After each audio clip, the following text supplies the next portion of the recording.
alors, je vais me tourner vers vous, monsieur Barry. On parle de la hack dans tout ça. Euh, Depuis que cette crise a commencé, on les entend que très peu souvent, pour ne pas dire jamais. Et on parle de cet organe d'autorégulation. Est-ce que les deux peuvent être compatibles? Et jusqu'ici, quel a été le rôle de la hack dans la décrispation de cette crise? La HAC n'a joué aucun rôle dans la décrispation de cette crise. Quand les médias ont eu des problèmes, la HAC ne s'est pas impliquée. Quand des journalistes ont eu des problèmes ici, la HAC ne s'est pas impliquée. Mais quand il s'agit de sanctionner les médias, sanctionner des journalistes, c'est là-bas où on voit vraiment le vrai visage de la haute autorité de la communication qui est devenu un instrument politique du CNRD, un instrument politique de certains membres du gouvernement, un instrument politique des faucons du pouvoir. Donc, la mise en place d'un organe d'autorégulation, ça doit être une initiative des journalistes. Et c'est le cas, hein? Ça doit être une initiative personnelle, ça ne doit pas être imposé. Et normalement, c'est un organe d'autorégulation marche dans un régime démocratique normal. On va en venir. L'organe d'autorégulation, on va en parler. Mais pour l'instant, la HAC, restons sur cette HAC-là. Quel devrait être son rôle aujourd'hui? Si vous dites qu'elle n'a rien joué comme rôle, est-ce que c'est elle qui est à la base des problèmes que les médias connaissent aujourd'hui? Et qu'est-ce qu'elle devrait faire? Ce qu'elle devait faire, c'est de faire en sorte qu'elle applique les textes. Est-ce que c'est déjà elle le problème? La HAC est un problème. Nous, on avait récusé cette HAC au niveau du SPPG. On avait demandé la reconfiguration de la HAC. Même le doyen Boubacar Yassine Diallo, il a montré ses limites. Lui qui s'est battu corps et âme ici pour la liberté de la presse en République de Guinée, il a retourné sa veste. Et aujourd'hui, il est devenu quelqu'un qui est en train aujourd'hui de contribuer à assassiner la presse en République de Guinée.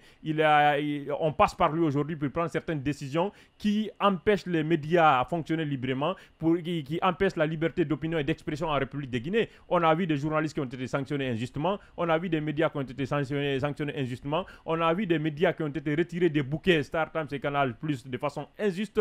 Tout ça, c'est l'effet de la haute autorité de la communication. Et les commissaires qui sont là-bas, on connaît la façon dont ils sont en train d'agir aujourd'hui. Donc, ce n'est pas une institution aujourd'hui crédible, ce n'est pas une institution aujourd'hui indépendante, ce n'est pas une institution qui agit pour réguler. Parce que la régulation, ce n'est pas parce qu'un journaliste n'est pas... la HAC ne peut pas sanctionner un journaliste. Ce n'est pas parce que la HAC ne peut pas sanctionner un organe de presse. Mais il faut que ça soit sur la base des textes réglementaires de cette autorité de la communication. Mais elle fait fi de des textes de cette autorité de la communication et reçoit des injonctions de part et d'autre pour sanctionner des organes de presse, sanctionner des entreprises de presse, sanctionner des journalistes en République de Guinée. Donc cela doit cesser. Tant que ça ne cesse pas, c'est qu'on continuera vraiment à empêcher cette liberté d'opinion et d'expression en République de Guinée. Mais ce qui est sûr, ce qui est certain, le SPPG ne lâchera pas prise.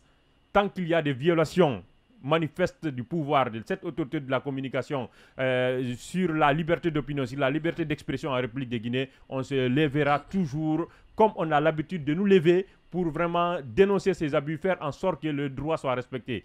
Et le droit des entreprises de presse, le droit des journalistes soit respecté. On a toujours fait des Conakry à l'intérieur du pays et on continuera ce combat. Rien ne nous empêchera. À un moment donné, ils ont arrêté certains d'entre nous. Ils ont mis le général Pendessa pendant 40 jours en détention, mais ça ne nous a pas vraiment ébranlé. Vous avez vu, à l'occasion du 1er mai, on l'a envoyé un signal fort non seulement à cette HAC, au pouvoir central, à la communauté nationale et internationale. C'est suite à ça qu'il y a eu l'accélération des rencontres avec les associations patronales qui sont en train aujourd'hui de jouer dangereusement à assassiner cette liberté de la presse. Ça, il faut le dire. Si vous avez le doyen Condé disait tout à l'heure, au Sénégal, il y a eu vraiment la mobilisation de toute la corporation. Mais aujourd'hui, les associations patronales prennent le SPPG comme un ennemi, comme un adversaire. Et pourtant, ce sont des entités qui devaient travailler main dans les mains dans une synergie d'action. Si on travaillait main dans les mains dans une synergie d'action, comme on avait annoncé à un moment donné, vous vous rappelez, c'était le président de l'URTEGI, Aboubacar Camara, qui avait annoncé ici une désobéissance médiatique en République de Guinée. Il a annoncé des annonces fortes.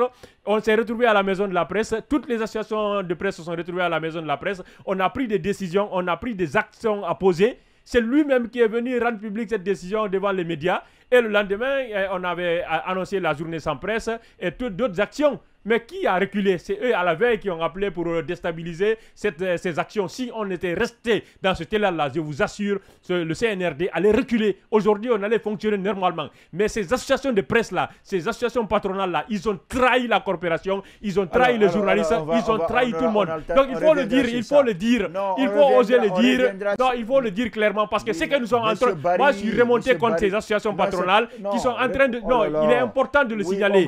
Ils ont un rôle notif dans ce que nous sommes... Ils ont un rôle nocif dans ce que nous sommes en train de vivre aujourd'hui. Il faut le dire, il faut le dénoncer. Il faut que ces associations de presse-là arrêtent de se battre pour leurs intérêts personnels et égoïstes en tuant aujourd'hui la presse et la corporation. Non, en fait, on va s'entendre. C'est une émission où chacun aura le temps de parole. Vous aurez... C'est de façon graduelle, vous aurez le temps de parler de ces patrons. Leur idée, quoi, quand même. Vous aurez le temps, non. La question, c'est sur la HAC, pas sur les patrons. On va arriver au niveau des patrons, comme on va arriver au niveau de l'organe d'autorégulation.